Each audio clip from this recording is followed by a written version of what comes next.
Hello everybody, it's Parker51 guy here, and I know it's been a long time since I've posted up any new fountain pen videos, and what's more appropriate than to switch things up a little bit from my normal format and also have a change of venue. Not at my usual spot at my workbench, and instead I'm at my writing desk. Today I'd like to talk about, well, it's about a little over a month old news, but still it's news, and that was my trip back in November to the OhioPenShow, and a nice little bonus from that trip, which was this. Outside says the Bexley Pen Company Monarch Collection 4201 Lapis Blue. Fine, circled on the label. And we have is a box, and inside is this pen.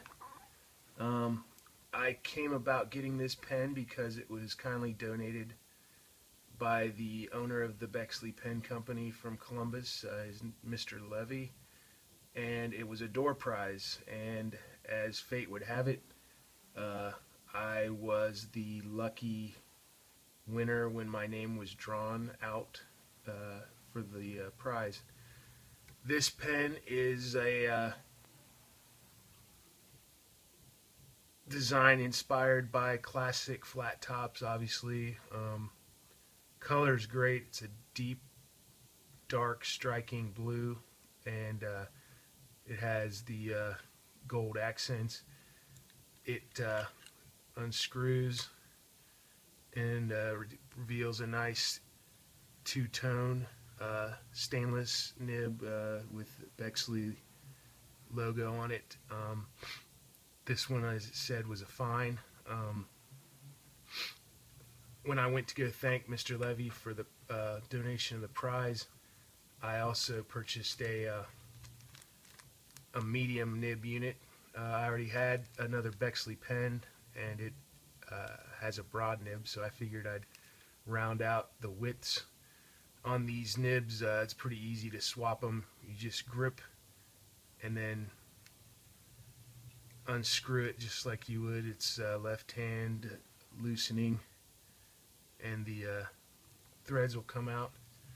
Of course, that brings up this, which I should have done before, which is it's a converter filler. That way I can take it out through the section, and then you just take the other unit and put it in there, and you're ready to go. This is a Schmid converter. Really simple. You know, these guys, if you really want to, you can, if you have to maybe re-lubricate the seal with silicone, you can take that out, and then this will pull out, so you can take the whole unit out.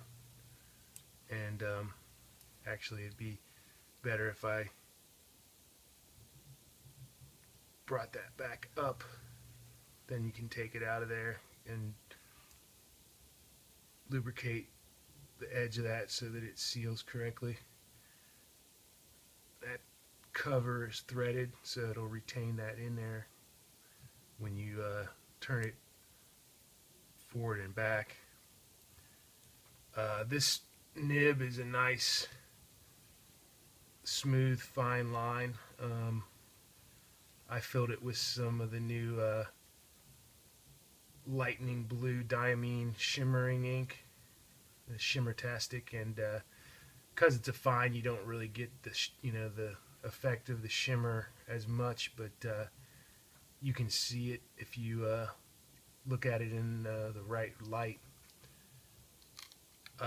Also, while I was there at the show, I stopped by a table with a gentleman that sells a lot of parts, pens, and things of that nature, and I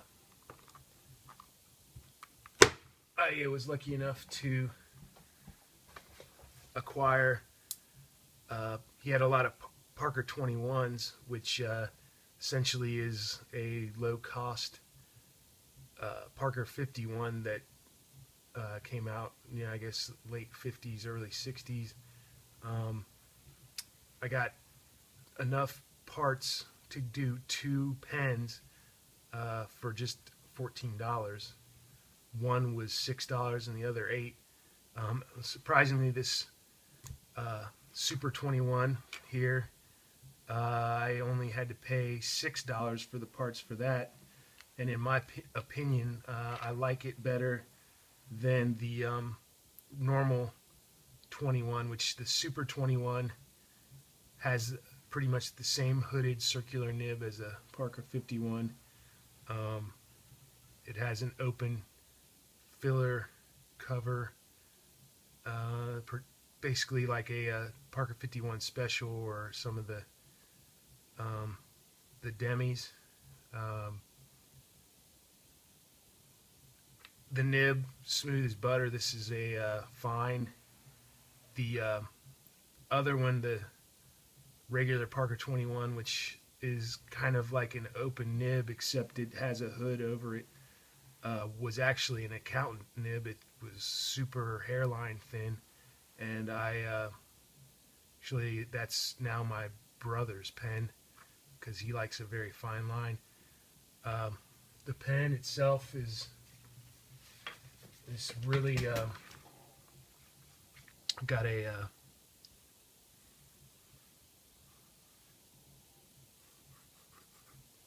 fine line, like I said, although this is causing some feathering because of the ink, some Bay State blue. At any rate, it was a really nice trip overall, and if you ever get a chance to go to a show, whether it be the Ohio show or DC Super Show or wherever, I would really recommend it.